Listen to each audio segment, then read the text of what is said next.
ഈശോ മിശിഹായ്ക്ക് സ്തുതിയായിരിക്കട്ടെ. പ്രിയ സഹോദര സഹോദരി, നിനക്ക് നല്ല ഒരു ദിവസം നേരിയ ഈശോ നിന്റെ ജീവിതത്തെ സമർത്ഥമായിട്ട് അനുഗ്രഹിക്കട്ടെ എന്ന് പ്രാർത്ഥിക്കുക.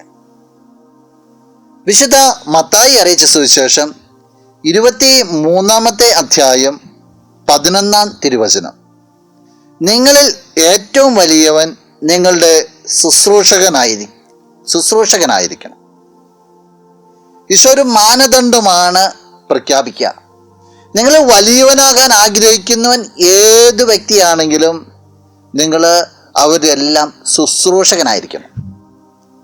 ഫരീസയരെ നിയമജ്ഞരെ എല്ലാം കപട നാട്യത്തെക്കുറിച്ച് തുറന്നടിച്ച് പറഞ്ഞിട്ട് അതിൻ്റെ അവസാനത്തിലാണ് ഈശോ ഇപ്രകാരം ചെയ്യുക.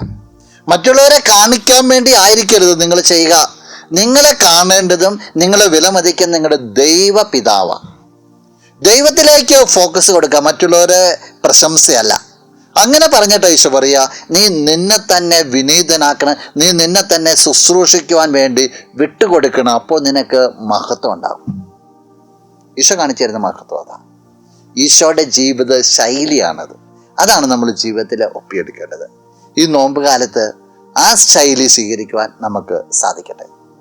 നമുക്ക് പ്രാർത്ഥിക്കാം. കണ്ണുകളടച്ച് കരങ്ങൾ കൂപ്പാം. നല്ലവനായ കർത്താവേ, നിന്നെ അങ്ങ് സ്തുതിക്കുന്നു, ആരാധിക്കുന്നു, മഹത്വപ്പെടുത്തുന്നു. നിന്റെ സാന്നിധ്യത്തെ നന്ദിയോടുകൂടി ഓർക്കുകയാണ്. ഈശോയെ, നിന്റെ ശുശ്രൂഷയുടെ ശൈലി ജീവിതത്തിലേക്ക് സ്വീകരിക്കുവാനായിട്ട് ഈ വ്യക്തിയെ അനുഗ്രഹിക്കും. ഇന്നത്തെ ദിവസത്തിന് വേണ്ടത് എല്ലാ നന്മകളും കൃപകളും സംരക്ഷണം എല്ലാം നൽകി അനുഗ്രഹിക്കണം. ഇപ്പോഴും എപ്പോഴും എന്നേക്കും. ആമേൻ. ആരാധിച്ചിടാകും